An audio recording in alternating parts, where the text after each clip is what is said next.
24 mai 1257. Après avoir pris le contrôle de la porte du désert, je vais enfin pouvoir préparer ma campagne saranide. Pour commencer, il faut que je laisse une garnison décente à Unuzdak, pour ne pas perdre mes possessions en cas de campagne prolongée. Je suis donc parti éprouver mes hommes au camp d'entraînement non loin du château. Malheureusement, les résultats se font attendre. De plus, ma forteresse subit de nombreux assauts. Mais soit, je dois former des défenseurs, ils s'entraîneront en protégeant leurs terres. Depuis la paix avec le Ranagat, les Saranides ne cessent de tenter des percées sur les terres de ma chère Swadia. Nous subissons des attaques jour et nuit, mais ils s'écrasent inlassablement sur nos défenses. Très vite, mes hommes deviennent de plus en plus efficaces, passant de simples paysans à de puissants chevaliers. J'en ai aussi profité pour former des tireurs d'élite, très utiles comme défenseurs. J'ai préféré miser sur la qualité plutôt que la quantité. 30 de mes meilleurs soldats et 30 arbalétriers d'élite sont donc restés à Unuzdak, amputant de la moitié de mes troupes. Il allait donc falloir que je reprenne la formation à zéro, recrutement et entraînement compris.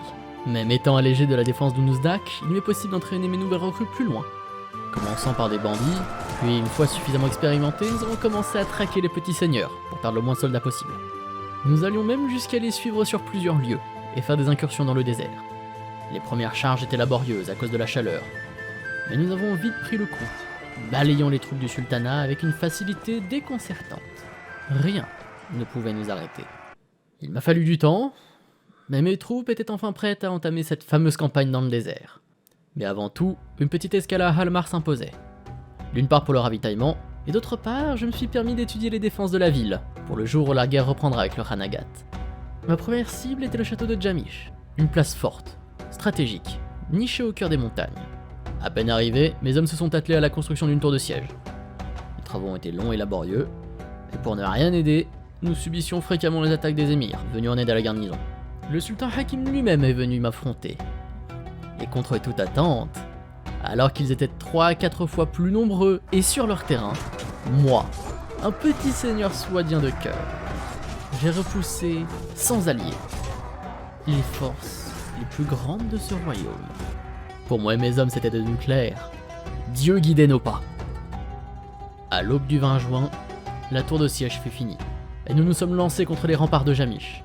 Et malgré les flèches et javelots saranides, nos boucliers et armures ont fièrement tenu, alors que notre tour avançait péniblement dans le sable.